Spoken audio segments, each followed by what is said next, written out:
takut itu nanti ada teori, seperti saya bilang tadi, sebenarnya ketakutan itu kuncinya ada pada pikiran.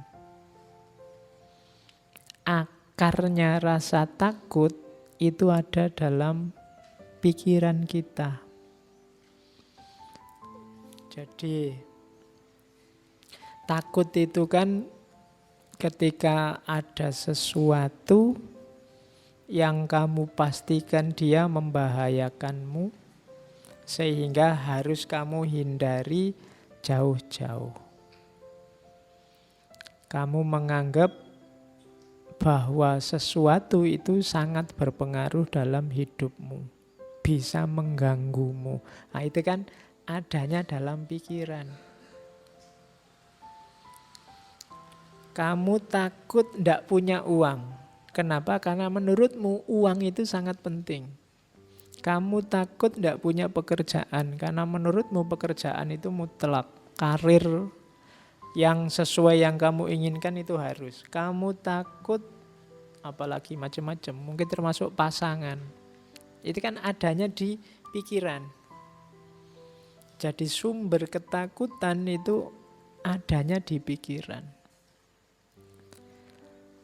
Padahal kalau versi Buddhisme, segala sesuatu itu sebenarnya hakikatnya netral. Kalau pakai bahasa Buddhisme dia kosong. Penting tidaknya, maknanya baik atau buruk, itu pikiran kita yang mengolah. Ngaji ini penting atau tidak, itu tidak ada di ngaji ini sendiri, tapi dalam gagasan kita, pikiran kita tentang ngaji ini. Jadi kamu ganteng apa tidak, itu kan mungkin tidak terletak di wajahmu, tapi terletak di pikiranmu. Mungkin konsepnya orang tentang ganteng dan tidak itu seperti apa. Jadi kalau ada orang bilang, kok kamu nggak terlalu cakep, jelek gitu, loh, konsepnya aja diganti. Iya kan? Mungkin selama ini yang disebut ganteng itu yang hidungnya mancung, kulitnya putih, wajahnya agak kebulean gimana, itu ya tinggi, besar. Loh, itu kan konsep yang ada di kepalamu. Kalau ingin bahwa ganteng itu kamu, gantian konsepnya. Itu kan konsepnya Bapak. Kalau menurut saya ganteng itu yang kecil, pesek, kemudian rambutnya keriting, ya kan adanya di pikiran. Cantik juga begitu. Menyenangkan atau tidak juga begitu, bahkan penting atau tidak juga begitu. Kuncinya di pikiran, termasuk ketakutan. Gitu loh. Hujan itu cuma air. Dia jadi membahayakan atau tidak, itu ya konstruksi berpikirmu yang menanggapi hujan. Tsunami ya tsunami aja, dia peristiwa alam. Kamu tanggapi dia jadi azab, apa dia itu adalah ujian, apa dia itu. Loh, itu kan pikiranmu yang menanggapi, yang membaca, yang membunyikan. Jadi hidupmu itu maknanya ada di pikiranmu. Harapan-harapanmu dan ketakutan-ketakutanmu adanya di pikiranmu. Maka berpikirlah yang sehat. Kuncinya hidupmu itu ada di pikiran. Hidup bahagia itu, Pak, uang banyak, istri cantik, rumah besar. Nah, itu kan versi yang ada di kepalamu sekarang. Ada loh justru orang yang merumuskan hidup bahagia itu tidak punya apa-apa, tidak terikat apa-apa, tidak tergantung apapun, hidup bebas. Loh, ada yang begitu. Dari mana itu muncul? Di pikirannya. Jadi termasuk rasa takut itu kuncinya ada di berpikir. Kalau kamu berpikirnya salah, ya lahirlah ketakutan-ketakutan yang tidak rasional tadi. Jadi maka aturlah cara berpikirmu. Tanggapi segalanya secara sehat. Awas keliru. Gitu loh. Jadi Teori pertama itu, rasa takut itu hubungannya dengan pikiran. Tak kasih contoh ya.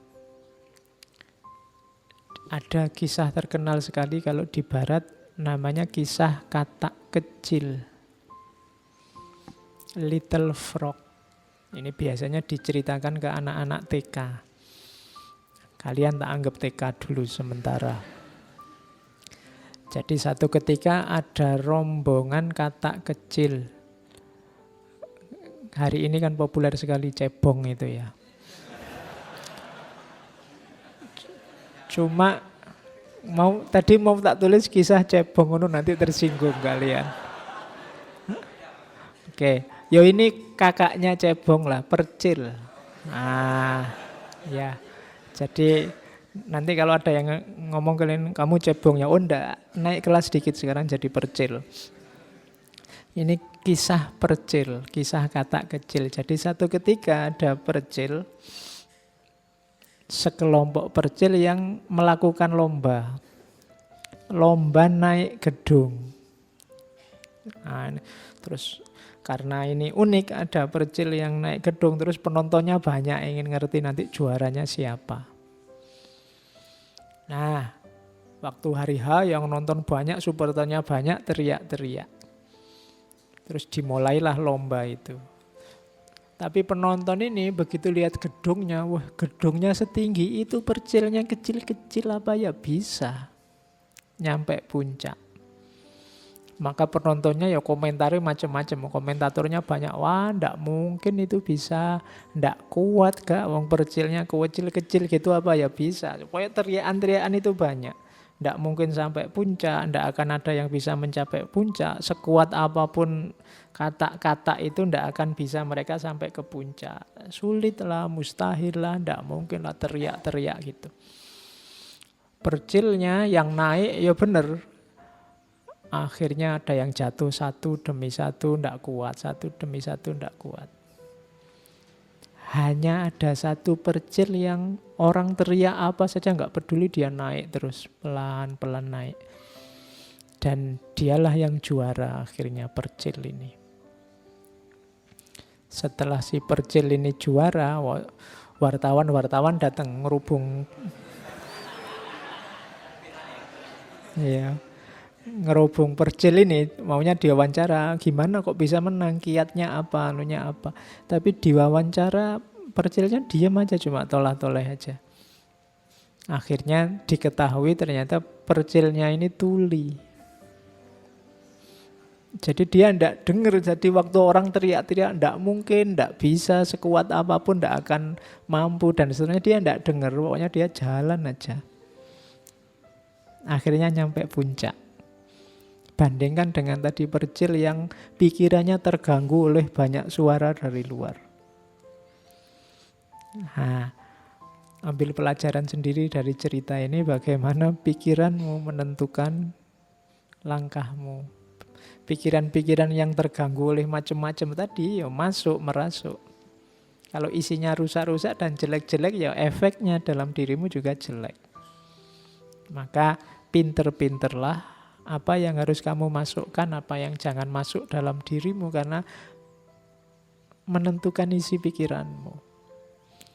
Ketika orang banyak ngomong mustahil, ndak mungkin, wah sekuat apapun kamu ndak akan nyampe. Itu kan pelan-pelan muncul keraguan, kayak tadi cirinya orang takut. Apa ya aku bisa, kok orang-orang bilangnya begitu, apa ya aku mampu. Akhirnya yang juara yang ndak dengar apa-apa. Nah, hari ini kan kamu dengar macam-macam, baca macam-macam, banyak. Pikiranmu mesti kacau. Kamu tidak tahu mana yang baik, mana yang buruk, mana yang asli, mana yang palsu hari ini. Kenapa? Terlalu banyak yang masuk. Latihanlah jadi tuli. Sedikit-sedikit. Oke, jadi ini untuk ilustrasi bagaimana kuncinya sebenarnya ada dalam pikiran. Harapan-harapanmu, ketakutan-ketakutanmu. Terus, makanya menyikapi ketakutan antara lain bisa kalian lakukan ini. Yang pertama, sadari. Tidak apa-apa, orang takut itu alami kayak yang kedua. Sadari kamu itu takut apa. Coba kamu inventarisir yang kamu takuti apa. Ini kok pekerjaan tidak selesai-selesai, aku ini takut apa sih? Takut capek, takut kehabisan waktu, takut apa? Banyak orang bilang sholat malam itu manfaatnya besar. Kok aku males sholat ya? Kok bangun rasanya kok ogah-ogahan? Kira-kira aku takut apa? Seandainya bangun jam 3 subuh misalnya. Takut paginya ngantuk, takut kesehatan terganggu, takut. Coba dicek. Sebenarnya teman-teman bisa lulus cepat. Aku juga harusnya bisa lulus cepat. Kok aku males-malesan tidak lulus-lulus? Yang tak takuti itu apa? Yang tidak aku inginkan itu apa? Itu kan yang kamu takuti. Nah, sadari. Kuncinya kamu menang yang pertama, kamu tahu yang kamu takuti apa. Kemudian paling tidak pasti yang ada yang kamu takuti yaitu rasa tidak enak. Kenapa kok tidak tekun baca buku? Mungkin karena baca buku itu tidak enak. Lebih enak baca HP misalnya. Itu kan yang penting kamu jelas sekarang yang kamu takuti itu apa. Yang pertama itu sadari, terus ingatkan bahwa itu alami. Sejak kemarin saya wanti-wanti jangan suka marah-marah sama dirimu sendiri.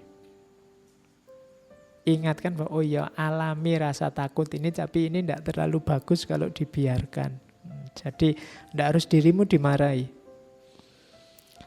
Terus persiapkan diri, pelajari rasa takutmu dan hadapi, fight tadi.